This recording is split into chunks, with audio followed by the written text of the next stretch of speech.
নমস্কার বন্ধুরা, সুমি একাডেমি থেকে আমি কাকুলি বলছি।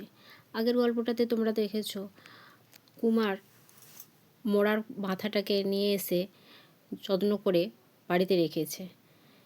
এরপর কি হলো সেটাই দেখার বিষয়। পরের গল্পটার নাম জকের ধন। এই অদ্ভুত অঙ্কগুলোর মানে কি অনেক ভাবলুম, কিন্তু মাথা মুন্ডু কিছুই বুঝে উঠতে পারলাম না। হঠাৎ মনে পড়ল ঠাকুরদাদার পকেট বইয়ের কথা।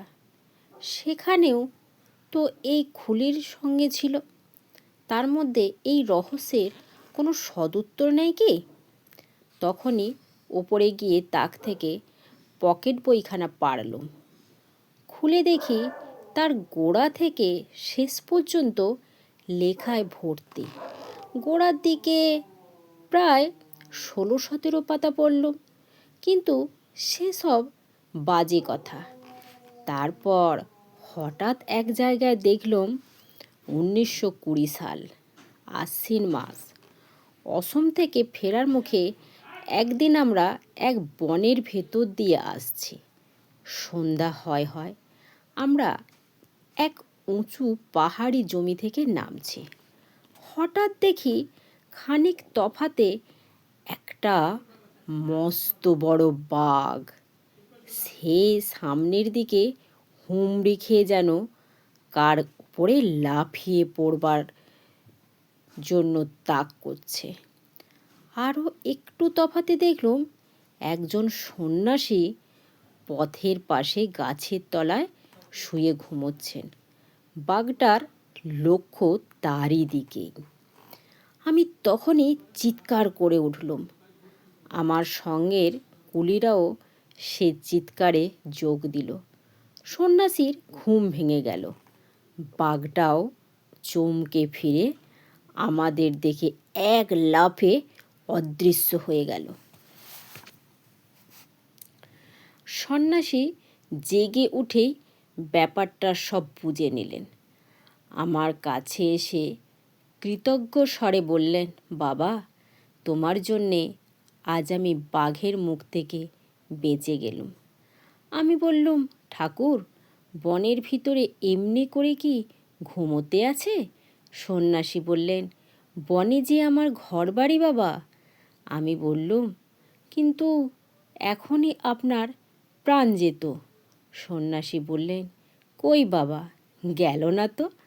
ভগবান ঠিক সময়েই তোমাকে পাঠিয়ে দিলেন। শুনলুম আমরা যেদিকে যাচ্ছি সন্ন্যাসীও সেই দিকে যাবেন, তাই সন্ন্যাসীকেও আমরা সঙ্গে নিয়ে চললুম। সন্ন্যাসী 2 দিন আমাদের সঙ্গে রইলেন। আমি যথাসাধ্য তার সেবা করতে ত্রুটি করলাম না। 3 দিনের দিন বিদায় নেবার আগে তিনি আমায় বললেন, দেখো বাবা, তোমার সেবায় আমি বড় তুষ্ট হয়েছি। তুমি আমার প্রাণ রক্ষাও করেছ। যাবার আগে আমি তোমাকে একটি সন্ধান দিয়ে যেতে চাই। আমি বললুম, কিসের সন্ধান? সন্ন্যাসী বললেন, জকের ধনের। আমি আগ্রহের সঙ্গে বললুম, জকের ধন? সে কোথায় আছে ঠাকুর? সন্ন্যাসী বললেন, খাসিয়া পাহাড়ে। আমি হতাশভাবে বললুম, কোনখানে আছে? আমি তা জানবো কেমন করে? সন্ন্যাসী বললেন, আমি ঠিকানা বলে দিচ্ছি। খাসিয়া পাহাড়ের রূপনাথের গুহার নাম শুনেছ? আমি বললুম, শুনেছি। প্রবাদ আছে যে এই গুহার ভিতর দিয়ে চীন দেশে যাওয়া যায়। আর অনেক কাল আগে এই চীন সম্রাট এই গুহাপথে নাকি সসৈন্যে ভারতবর্ষ আক্রমণ করতে এসেছিলেন। সন্ন্যাসী বললেন, হ্যাঁ, এই রূপনাথের গুহা থেকে 25 ক্রোশ পশ্চিমে গেলে এই উপত্যকার মাঝখানে একটি সেকেলে মন্দির দেখা যাবে। সেই মন্দির এখন ভেঙে পড়েছে। কিছুদিন পরে তার কোনো চিহ্নও হয়তো আর পাওয়া যাবে না। এক সময় এখানে মস্ত এক মঠ ছিল, তাতে বৌদ্ধ সন্ন্যাসীরা থাকতেন।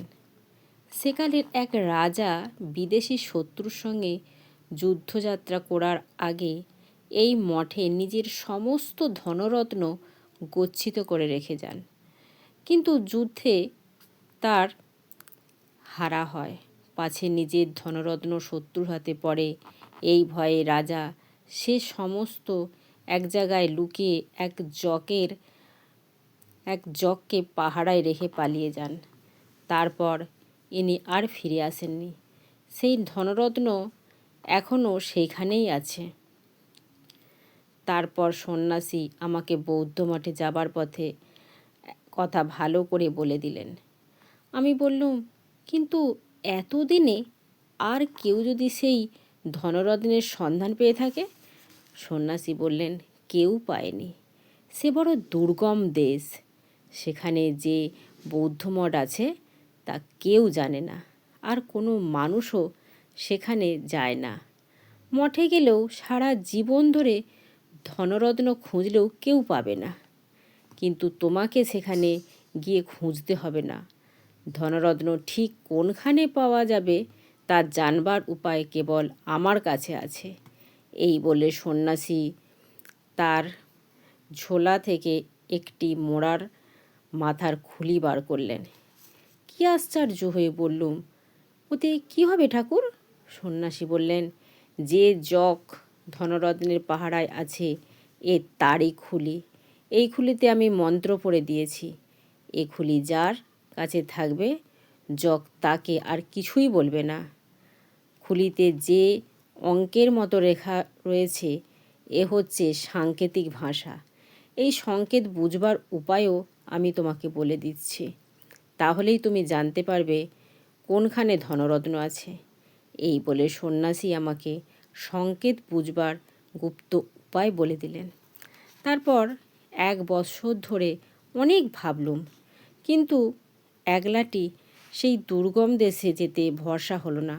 শেষটা আমার প্রতিবেশী করালিকে বিশ্বাস করে সব কথা জানিয়ে বললুম, করালি, তোমার জোয়ান বয়স, তুমি যদি আমার সঙ্গে যাও তবে তোমাকেও ধনরত্নের অংশ দেব। কিন্তু করালি যে বেঈমান আমি তা জানতুম না। সে ফাঁকি দিয়ে মোড়ার মাথার খুলিটা আমার কাছ থেকে আদায় করবার চেষ্টা রইল। 2 একবার লোক লাগিয়ে চুরি করবার চেষ্টাও করেছিল, কিন্তু পারেনি। ভাগ্যে আমি তাকে জকের ধনের ঠিকানাটা বলে দিইনি। কিন্তু খাসিয়া পাহাড়ে যাবার আশা আমি ছেড়ে দিয়েছি। এই বুড়ো বয়সে টাকার লোভে একলা সেই অজানা দেশে গিয়ে শেষটা কি বাঘভাল্লুক ডাকাতের পাল্লায় প্রাণ খোয়াবো? অন্য কারুকে সঙ্গে নিয়ে যাবার ভরসা হয় না। কে জানে টাকার লোভে বন্ধুই আমাকে খুন করবে কি না। তবে এই পকেট বইয়ে আমি সব কথা লিখে রাখলুম। ভবিষ্যতে এই লেখা হয়তো আমার বংশের কারুর উপকারে আসতে পারে। কিন্তু আমার বংশের কেউ যদি সত্যিই সেই বৌদ্ধ মঠে যাত্রা করে, তবে যাবার আগে যেন বিপদের কথাটাও ভালো করে ভেবে দেখে। এ কাজে পদে পদে প্রাণের ভয়। পকেট বইখানা হাতে করে আমি অবাক হয়ে বসে রইলুম। আজকের মতো গল্পটি এখানেই শেষ হলো।